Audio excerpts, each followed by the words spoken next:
Greetings and welcome back to room 303 in our chats with Emily as we are calling our readings through the 1,775 poems of Emily Dickinson in the Johnson edition. We turn now to poem 27, Morns Like These We Parted. This, for lovers of Emily, and certainly we are, is one of the more important poems because one of the great lovers of Emily, Susan Gilbert Dickinson, lover, friend, sister-in-law, will read the first, will publish in the obituary, certainly the obit was probably read aloud a number of times, will in fact produce the first stanza of this poem the day before Emily Dickinson was laid to rest, 18 May 1886, the date that the Springfield Republican would publish that obituary of Emily. So somebody who knew Emily very well will say, I think you guys want to pay attention to poem 27. And so that's where we are. Now, our assumptions are that you've been following our stuff at learnstrong.net, down that left-hand side, Chats with Emily, our playlist. And hopefully you've been exposed to our introductory set of comments, as well as our last 26 discussions. We just finished with poem 26, All I Have. Let's just enjoy this three-part poem. And notice all the trinities or threes in this poem. Morns like these we parted, noons like these she rose, fluttering first, then firmer to her fair repose. Never did she lisp it, it was not for me. She was mute from transport, I from agony. Till the evening nearing, one the curtains drew, quick, a sharper wrestling, and this linnet flew. Now, there's no question this is a poem about departure, about separating, about parting, as she will say it in the first line. Who specifically she's writing this poem about, if she is, we're not clear at all. But notice the genius of the very first word, mourns. That is to say, there's two understandings of this mourns, especially if you're not reading it but listening to it. Obviously, morn is in good morning, which notice we're going to go from morning to noon to evening, so there's your first of obvious trinities, right? But of course the word mourns can be spelled a different way, as in M-O-U-R-N, as in sadness, and there's no question that's going to be the tone of this poem. Mourns like these, and then the use of the word these is an intimacy that will be repeated. And then it's we parted. This is going to be a poem about separation. Notice it's we, it's not she. It's not she went away, the linnet flew, but rather it is, and notice at the end of the poem, it's this linnet. It's very immediate, it's very exact. It's we parted. In other words, death has both sides, right? The separation.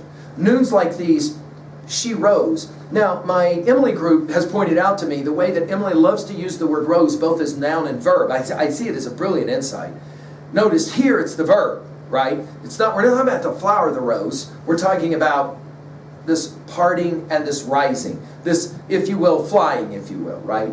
Fluttering first, listen to all the F sounds here. Fluttering first, then firmer to her fair repose. Notice we're going to have linnets at the end, and we have fluttering here. In other words, death is like the departure of a bird, of course, borrowing heavily from the Greek tradition, especially the owl, right? Only it's going to be a linnet for Emily. Then the second stanza, and again, that was the first stanza that was quoted about Emily in regards to the obituary by Susan Dickinson on the 18th of May, 1886. And it does read beautifully well as a representation of what Emily herself did, no question. All those F sounds, and notice you have fluttering, firmer, fair, back to another trinity, another three. Never did she lisp it, it was not for me. She was mute from transport, I from agony. Of course, the brilliance of the rhyme of me and agony is self-evident, but notice the idea of being mute from transport and Emily in agony over the fact of the departure and the loss. In other words, as whoever died, died, Emily imagines their soul flying upwards towards heaven, while Emily is left behind in agony. She will say later, parting is all we know of heaven and all we need of hell. This idea that she's in agony. She longs for the departed.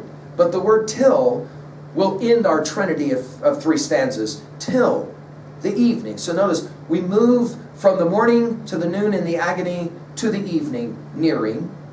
One, the curtain drew, right? This idea of drawing back the curtains. By the way, in one version of this poem earlier, it was shutters instead of curtains. As it was with twas, but here in this rendition, it will be finally it was. But till the evening nearing, one, the curtains drew, and then this use of three, again back to Trinities, three exclamation points. Quick, a sharper wrestling, and then, and this linnet flew. Notice it's not a linnet, it's not the linnet, it's this linnet. And of course, linnets are these birds pointed out to me by my Emily group with red breasts. So here we are back to coloring again. Linnet gets used one time in all of Emily's poems, and it's right here, right now. Fascinating to me. We're not going to see this bird mentioned again in all of her poetry. And then this linnet flew. Now, what is the linnet and what's symbolic of this bird of joy? We'll have to leave for you to decide. Well, how are we going to read a poem like this at 2A? I think the argument that she's making is that separation and parting requires a process of coming to terms with that separation and that process. It is okay to grieve. It is okay to be in agony over the departure of one we care for and we love. But then, of course, there is the next step. One must learn to live with the agony and beyond the agony, because linnets will fly, right? At 2B, I love all these trinities. I love the fact of word choice and that linnet only gets used one time in all of her poetry. That to me is fun. I love the fact that this is a set of lines at the very first stanza that will be used to discuss Emily's own flight, her own departure. At 3A, well, I'm always reminded when I'm thinking about the agony of loss that, as I say at learnstrong.net in my discussions on St. Augustine's Confessions, book 4, section 4, Nebrius's departure, Nebrius, his close friend who dies. I don't think, as I say in those lectures, I don't think anybody's ever done a better job of capturing the just absolute abject agony of the departure, unexpected departure, death of a close pal. Of course, Plato's Phaedo comes to mind here as well. Emily obviously knowing both of these references.